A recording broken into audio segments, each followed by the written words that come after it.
बिस्मिल्लाहिर्रहमानिर्रहीम। अस्सलाम वालेकुम। दिस इज़ जाहिद ज़हीर और आप देख रहे हैं YouTube channel Cam free.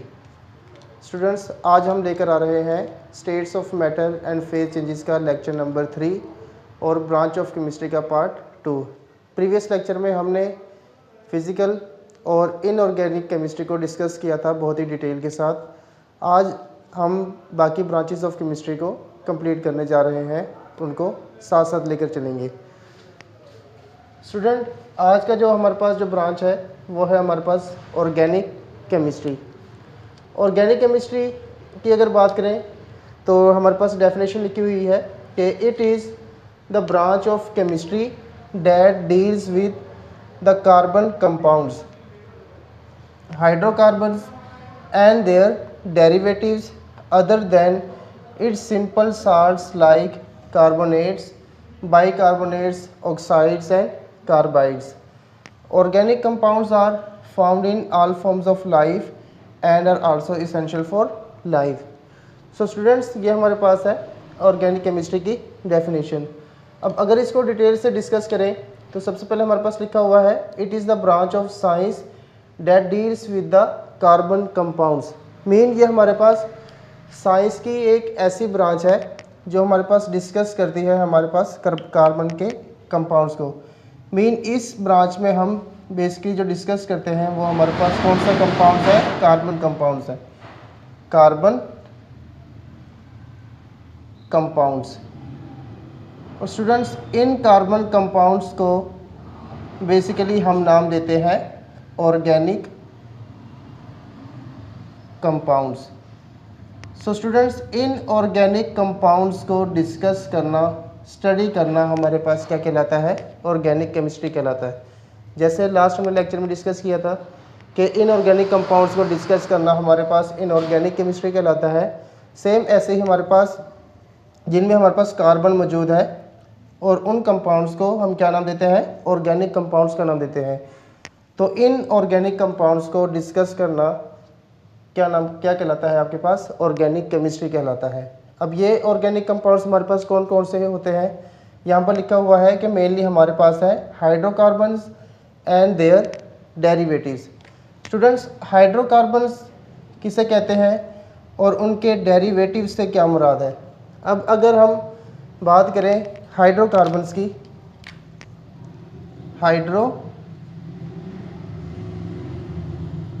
Hydrocarbons. So students, ये हमारे पास वर्ड ही आपके पास इंडिकेट कर रहा है कि hydro means hydrogen and carbon mean carbon.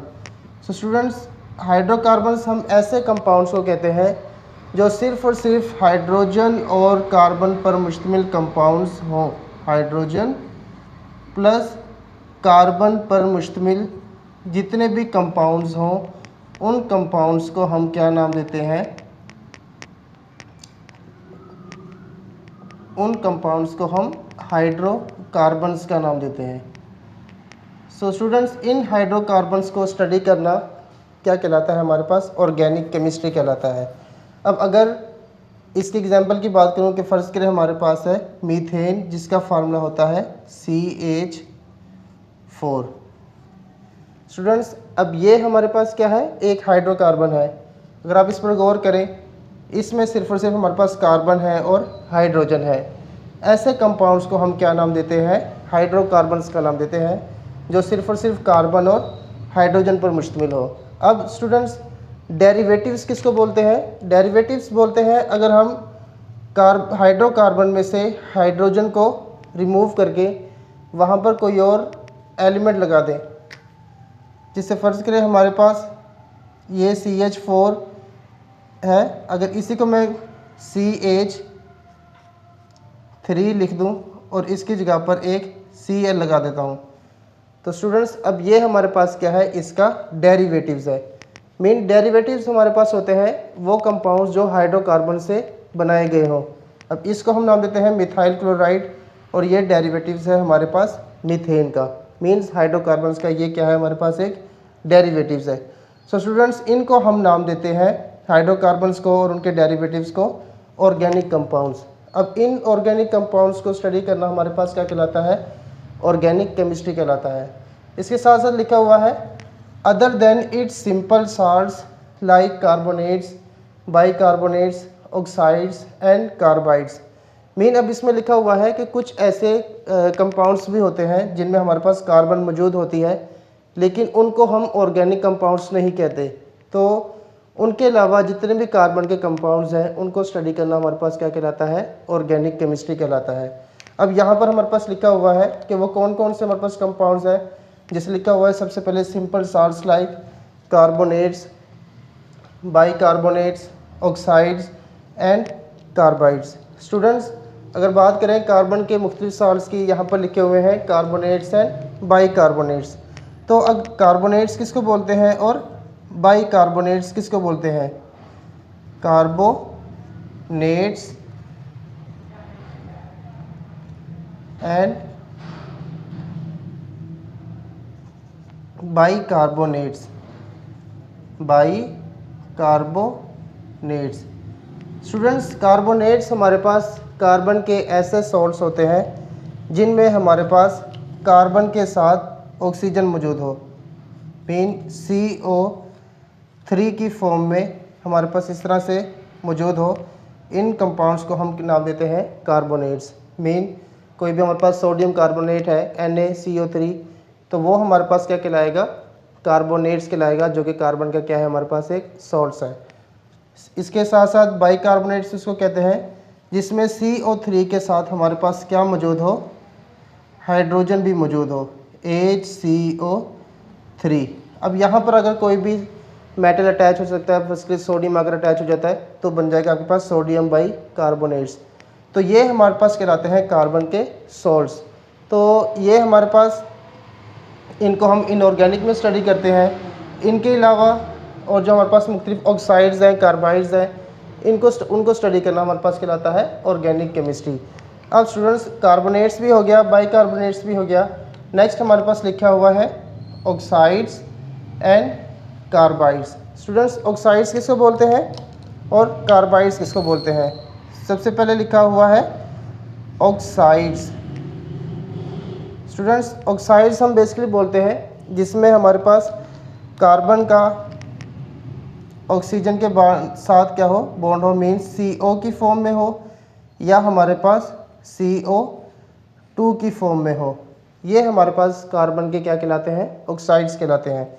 जैसे CO का हम नाम देते हैं कार्बन मोनोऑक्साइड, कार्बन मोनोऑक्साइड, और इसके साथ साथ CO2 को हम क्या नाम देते हैं, carbon dioxide, carbon dioxide.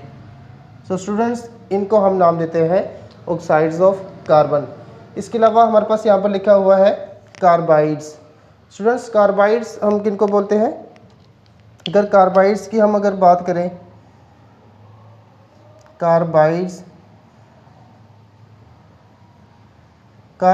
Students हमारे पास ऐसे कंपाउंड्स होते हैं जिनमें कार्बन के साथ किसी मेटल का बॉन्ड हो, मीन जिसमें हमारे पास कोई भी मेटल डायरेक्टली किसके साथ बॉन्ड बनाए, कार्बन के साथ बॉन्ड बनाए।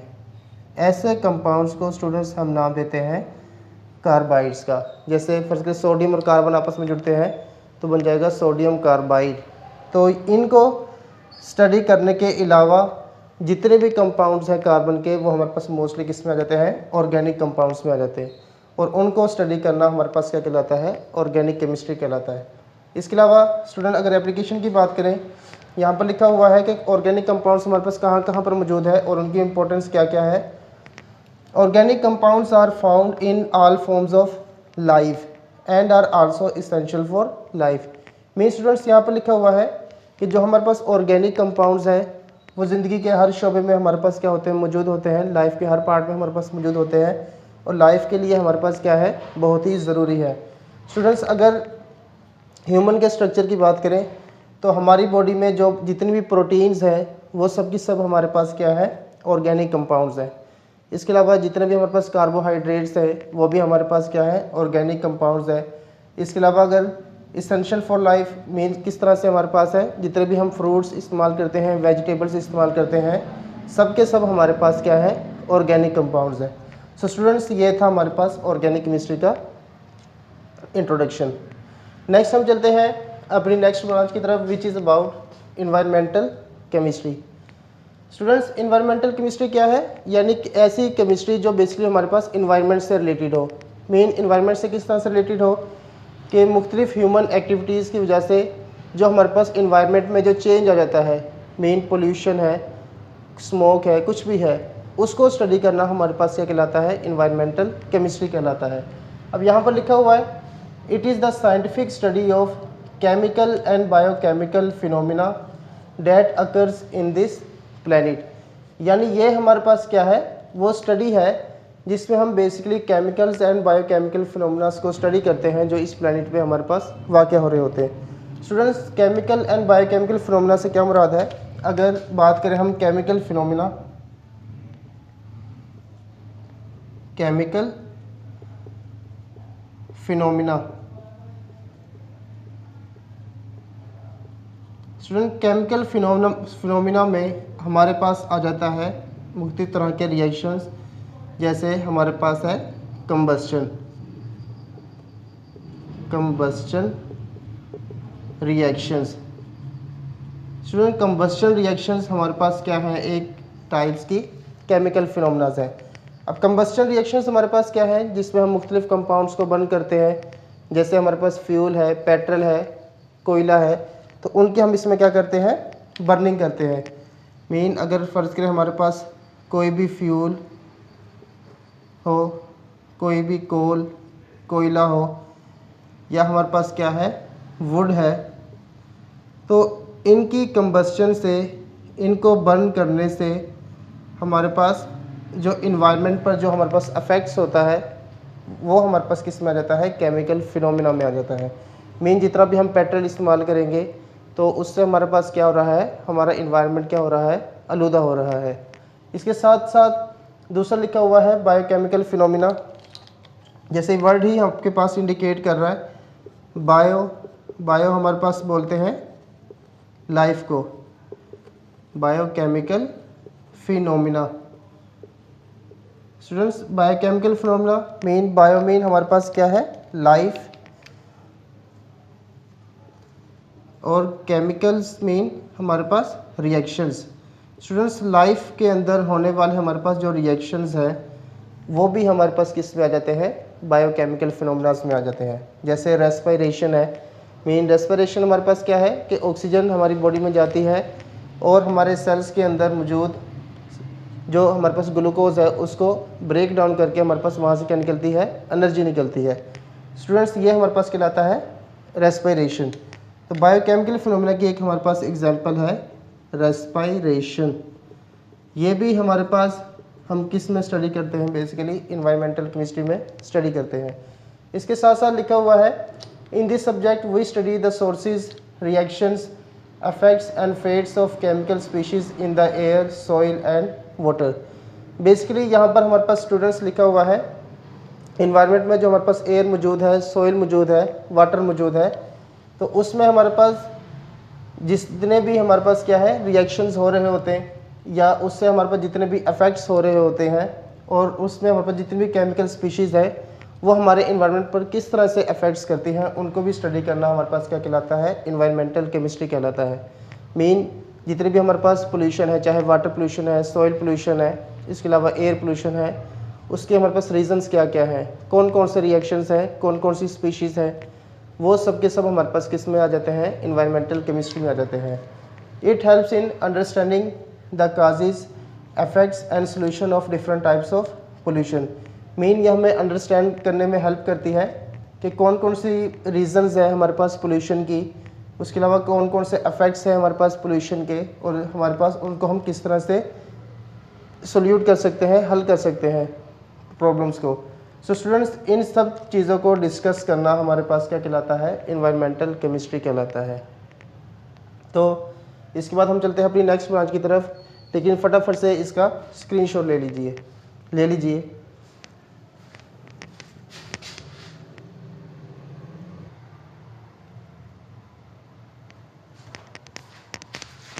सो स्टूडेंट्स हम चलते हैं अपनी अब नेक्स्ट ब्रांच की तरफ which is analytical chemistry. Student, analytical chemistry की अगर बात करें तो लिखा हुआ है the branch of chemistry deals with the analysis of different substances. It involves separation, identification and determination of the concentration of the components present in the material things. So students, ये हमारे पास डेफिनेशन है analytical chemistry की। अब वो इसमें क्या क्या रहे हैं कि एनालिटिकल केमिस्ट्री हमारे पास क्या है, the branch of chemistry deals with the analysis of different substances. Means हमारे पास फर्ज करें कोई भी आपके पास मटेरियल है,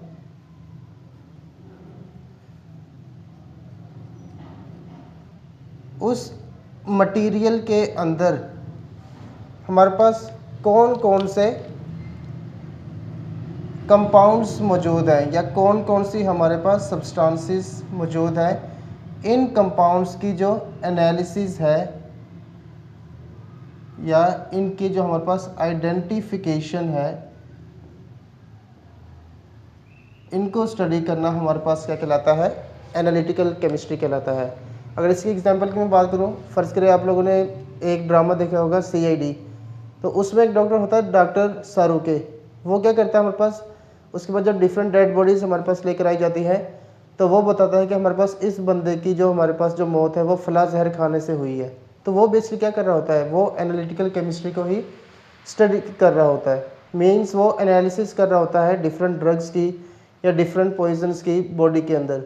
तो ये हमारे पास क्या कहलाती है, इस तरह की ब्रांच एनालिटिकल केमिस्ट्री कहलाती है। इसके अलावा लिखा हुआ है it involves separation, identification and determination of the concentration of the components present in the material things. यानी हमारे पास कोई भी जो मटेरियल है उसके अंदर जो हमारे पास कंपाउंड्स मौजूद है, सब्सटेंसेस मौजूद है, उनकी परसेंटेज को फाइंड करने के लिए, मीन्स कितनी परसेंटेज या कितनी, जैसे फ़र्ज़ करें जहर कितनी परसेंटेज में मौजूद है, उसको करने के लिए। इसके अलावा हमारे पास मुख्तलिफ कंपाउंड्स को सेपरेट करने के लिए, उनको आइडेंटिफाई करने के लिए हम क्या करते हैं, इसको इस्तेमाल करते हैं। नेक्स्ट स्टूडेंट्स, हमारे पास ब्रांच है बायो केमिस्ट्री। अब बायो केमिस्ट्री की अगर बात करें, यहाँ पर लिखा हुआ है it is the branch of chemistry in which we understand life through chemical process. Biochemistry provides insight into the structure and function of molecules such as proteins, carbohydrates, lipids and nucleic acid. Students, अगर biochemistry की बात करें तो आपका जो biochemistry है वो दो वर्ड से रिलेटेड है। एक लिखा हुआ है हमारे पास बायो और दूसरा हमारे पास लिखा हुआ है केमिस्ट्री। अब बायोकेमिस्ट्री हमारे पास क्या है, बायो मीन्स हमारे पास होती है लाइफ। अब लाइफ से मुराद यहाँ पर हमारे पास क्या हो सकता है, ऑर्गेनिज्म, कोई भी जानदार हो सकता है, क्योंकि लाइफ तो हमारे पास ऑर्गेनिज्म की होती है, नॉन लिविंग्स की तो कोई लाइफ नहीं होती।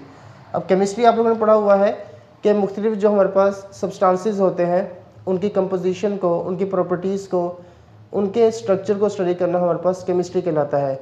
लेकिन उन्हीं सब्सटेंसेस की कंपोजिशन को, स्ट्रक्चर को, प्रॉपर्टीज़ को स्टडी करना लेकिन लाइफ के अंदर, ऑर्गेनिज्म की बॉडी के अंदर, वो हमारे पास कहलाता है बायोकेमिस्ट्री। जैसे यहाँ पर लिखा हुआ it is the branch of chemistry in which we understand life through chemical process.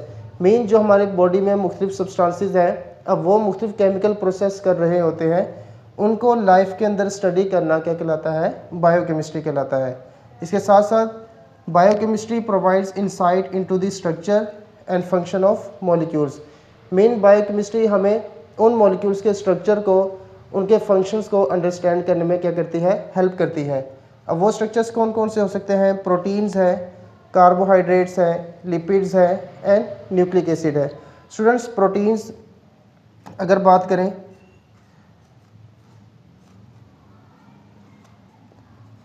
Proteins हमारे पास ये भी क्या है, हमारे पास ऑर्गेनिक कंपाउंड्स हैं, यानी ये हमारे पास क्या है, बायोमोलिक्यूल्स हैं।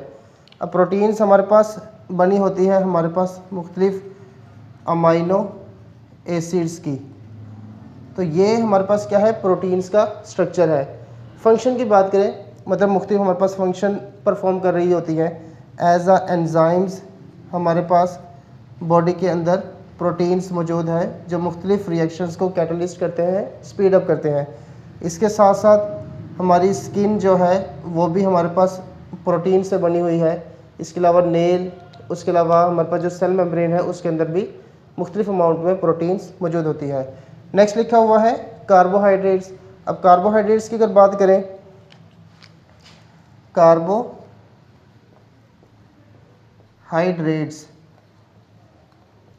कार्बोहाइड्रेट्स हमारे पास क्या होते हैं, वर्ड ही आपको इंडिकेट कर रहा है, कार्बो मीन कार्बन, हाइड्रेट्स बोलते हैं हमारे पास वाटर को, जिसमें हमारे पास H2O की फॉर्म में के साथ कार्बन मौजूद हो, यानी हाइड्रेटेड कार्बन हो, उनको हम नाम देते हैं कार्बोहाइड्रेट्स। अब ये हमारे पास प्लांट्स के अंदर मौजूद होते हैं मुख्तलिफ, या हमारे पास स्टार्च की फॉर्म में मौजूद होते हैं, ग्लूकोज की फॉर्म में मौजूद होते हैं। अब ये मेनली जो हमारे पास बने होते हैं, ये हमारे पास शुगर से मिलकर बने होते हैं, जैसे ग्लूकोज, फ्रुक्टोज। जब ये कंपाउंड्स आपस में मिलते हैं तो हमारे पास क्या बनाते हैं, कार्बोहाइड्रेट्स बनाते हैं। इसके अलावा जो लिपिड्स हैं, लिपिड्स भी हमारे पास बॉडी के अंदर इंपॉर्टेंट होते हैं। हमारी जो सेल मेम्ब्रेन है वो फॉस्फोलिपिड से मिलकर बनी होती है। इसके अलावा जो हमारे पास न्यूक्लिक एसिड है, इनका हमारी बॉडी में फंक्शन क्या है। अब बॉडी में दो तरह के न्यूक्लिक एसिड होते हैं, एक आपके पास DNA है और दूसरा आपके पास क्या है, RNA। तो उनका स्ट्रक्चर क्या है, उनका हमारे पास फंक्शन क्या है, उनको स्टडी करना हमारे पास किस में आ जाता है, बायोकेमिस्ट्री में आ जाता है। तो नेक्स्ट हमारे पास जो ब्रांच है स्टूडेंट्स, वो है हमारे पास न्यूक्लियर केमिस्ट्री। अब न्यूक्लियर केमिस्ट्री की डेफिनेशन की बात करें तो लिखा हुआ है, nuclear chemistry deals with the reactions taking place in the nucleus of an atom. अब हमारे पास एटम क्या होता है स्टूडेंट्स, एटम हमारे पास स्मॉलेस्ट पार्टिकल है किसी भी मैटर का। अब जो एटम है वो डिफरेंट स्ट्रक्चर से मिलकर बना होता है। ये जो हमारे पास जो सेंट्रल पार्ट आपको पॉजिटिव की फॉर्म में नज़र आ रहा है, इसको हम नाम देते हैं न्यूक्लियस का। स्टूडेंट्स ये हमारे पास एक एटम का स्ट्रक्चर है। अब एटम के सेंटर में ये हमारे पास क्या मौजूद है, न्यूक्लियस मौजूद है, इसको हम नाम देते हैं इलेक्ट्रॉन। अब इसी न्यूक्लियस को स्टडी करना, ये लिखा हुआ है nuclear chemistry deals with the reaction taking place in the nucleus of an atom, यानी किसी भी न्यूक्लियस के अंदर कौन कौन से रिएक्शंस हो रहे होते हैं उनको स्टडी करना हमारे पास क्या कहलाता है, न्यूक्लियर केमिस्ट्री कहलाता है। स्टूडेंट्स अगर न्यूक्लियस की बात करें, न्यूक्लियस हमारे पास दो कंपोनेंट से मिलकर बनता है। एक होते हैं इसके अंदर हमारे पास प्रोटॉन और दूसरे हमारे पास होते हैं न्यूट्रॉन। प्रोटॉन जिस पर हमारे पास पॉजिटिव चार्ज होता है और न्यूट्रॉन जिस पर हमारे पास कोई चार्ज नहीं होता, यानी कि न्यूट्रल होते हैं। ये हमारे पास मिलकर क्या बनाते हैं, न्यूक्लियस बनाते हैं। अब इनके हमारे पास न्यूक्लियस के अंदर क्या क्या रिएक्शंस परफॉर्म हो रहे हैं उनको स्टडी करना न्यूक्लियर केमिस्ट्री कहलाता है। इसके अलावा it deals with radio activity, nuclear process and transformation in the nuclei of A atom, यानी हमारे पास मुख्तलिफ जो रेडियो एक्टिविटीज़ प्रोसेस हो रहे होते हैं। अब रेडियो एक्टिविटी किसको कहते हैं, radio activity. Students radio activity की अगर बात करें, रेडियो एक्टिविटी क्या है कि मुख्तलिफ हमारे पास जो न्यूक्लियस होते हैं वो हमारे पास अनस्टेबल होते हैं। हमारे पास जो न्यूक्लियस होते हैं डिफरेंट तरह के, वो अनस्टेबल होते हैं। तो जब वो अनस्टेबल होते हैं वो डिफरेंट तरह के रेडिएशंस को इमिट्स कर रहे होते हैं, रेडिएशंस को अपने अंदर से खारिज करते हैं। मेन जैसे अल्फ़ा रेडिएशंस, बीटा रेडिएशंस और गैमा रेडिएशंस। तो इनको हमारे पास ये क्या कर रहे होते हैं, खारिज कर रहे होते हैं। तो ये प्रोसेस इन न्यूक्लियस का कहलाता है हमारे पास रेडियो एक्टिविटी। तो इस रेडियो एक्टिविटी को भी हम न्यूक्लियर केमिस्ट्री में स्टडी करते हैं। इसी तरह से न्यूक्लियर प्रोसेस की बात हो गई है। Transformation in the nuclei of atom, यानी किसी भी एटम का न्यूक्लियाई में ट्रांसफॉर्म हो जाना, वो भी हमारे पास क्या कहलाता है, न्यूक्लियर केमिस्ट्री ही कहलाता है। अब इसके अगर स्कोप की बात करें, मतलब हम न्यूक्लियर केमिस्ट्री को कहाँ कहाँ पर डेली लाइफ में इस्तेमाल कर रहे हैं, तो बताते हैं nuclear chemistry has many applications in agriculture, मुख्तलिफ ज़रात में भी हम इसको इस्तेमाल करते हैं। मेडिसन्स में भी मुख्तलिफ जो हमारे पास डिजीज़ है उनकी डायग्नोसिस के लिए, पहचान के लिए इस्तेमाल करते हैं। इंडस्ट्री में, एटॉमिक इंडस्ट्रीज़ में हम इसको इस्तेमाल करते हैं। एंड रिसर्च, और डिफरेंट तरह की रिसर्च में भी हम इनको क्या करते हैं, इस्तेमाल करते हैं। सो स्टूडेंट्स, ये था हमारे पास आज का लेक्चर, जिसमें हमने आज 5 ब्रांचेस को डिस्कस किया था। बाकी जो ब्रांचेस हैं वो इंशाल्लाह नेक्स्ट लेक्चर में करेंगे। अगर आपको ये लेक्चर पसंद आए हो तो लाइक कीजिए, सब्सक्राइब कीजिए और शेयर कीजिए। ओके, अल्लाह हाफिज़।